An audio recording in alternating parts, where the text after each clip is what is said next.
प्रधानमंत्री नरेंद्र मोदी ने 20 सितंबर को अपने संबोधन में कहा, चिप से लेकर शिप्स तक हमें हर चीज भारत में बनानी है। इसी विजन के साथ अब देश का समुद्री क्षेत्र भी अगली पीढ़ी के सुधारों की तरफ बढ़ रहा है। उन्होंने समुद्र से समृद्धि कार्यक्रम में स्पष्ट किया कि आत्मनिर्भर भारत का निर्माण सिर्फ जमीनी या तकनीकी उद्योग तक सीमित नहीं है, बल्कि शिप बिल्डिंग और समुद्री कारोबार में भी भारत को विश्व नेता बनाना है। पीएम मोदी ने कहा कि बीते एक दशक में भारत ने 40 से अधिक जहाज और पनडुब्बियां देश में ही बनाई हैं, जिनमें आईएनएस विक्रांत जैसे विशाल जहाज भी शामिल हैं, जिनमें इस्तेमाल हुआ स्टील भी भारत में बना है। संसद में हाल ही में संशोधित 5 समुद्री कानूनों की चर्चा करते हुए पीएम ने कहा कि इससे बंदरगाह प्रबंधन और लॉजिस्टिक सिस्टम आधुनिक होगा। वन नेशन वन डॉक्यूमेंट और one nation one port process नए नियमों के तहत अब देश के सभी बंदरगाहों पर व्यापारिक प्रक्रियाएं और दस्तावेजीकरण एक समान व सरल होंगे, जिससे व्यापार करना ज्यादा आसान हो जाएगा। पहली बार बड़े जहाजों को कम ब्याज पर कर्ज, सरकारी छूट और अन्य सभी बुनियादी लाभ मिलेंगे, जिससे शिप बिल्डिंग इंडस्ट्री को मजबूती मिलेगी। 70,000 करोड़ रुपए की 3 नीतियां आने वाली वर्षों में शिपयार्ड्स को आधुनिक तकनीक, डिजाइन, गुणवत्ता सुधार और वित्तीय प्रोत्साहन के लिए बड़ी योजनाएं शुरू होंगी। भारत हर साल 6 लाख करोड़ रुपए विदेशी शिपिंग कंपनियों को देता है। यह लगभग रक्षा बजट जितनी बड़ी राशि है। अगर भारत खुद शिप निर्माण में आत्मनिर्भर होता तो ये पैसा देश में ही रहता और लाखों नौकरियां और नई इंडस्ट्रीज खड़ी होती।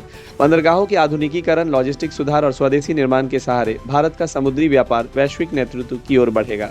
पीएम ने आह्वान किया, हमें गर्व से कहना चाहिए, यह स्वदेशी है और आत्मनिर्भर भारत के लिए हर स्तर पर स्वदेशी निर्माण को अपनाना जरूरी है। साथियों, भारत को अगर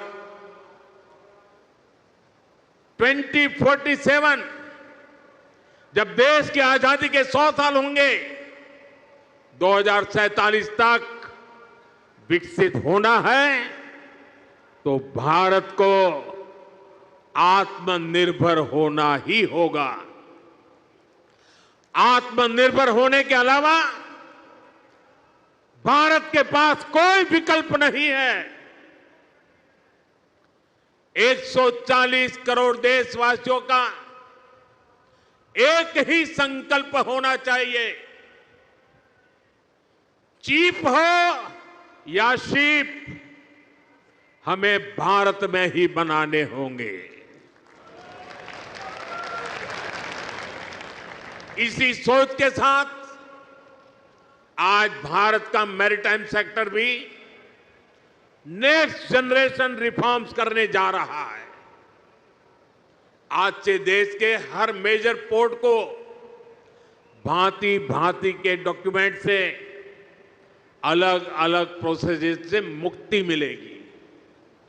वन नेशन वन डॉक्यूमेंट और one nation one port process अब व्यापार कारोबार को और सरल करने वाली है। हाल में ही जैसे हमारे मंत्री जी सर्बानंद सोनोवाल जी ने बताया, मॉनसून सेशन के दौरान पार्लियामेंट में हमने ऐसे अनेक पुराने कानूनों को बदला है जो अंग्रेजों के जमाने से चले आ रहे थे।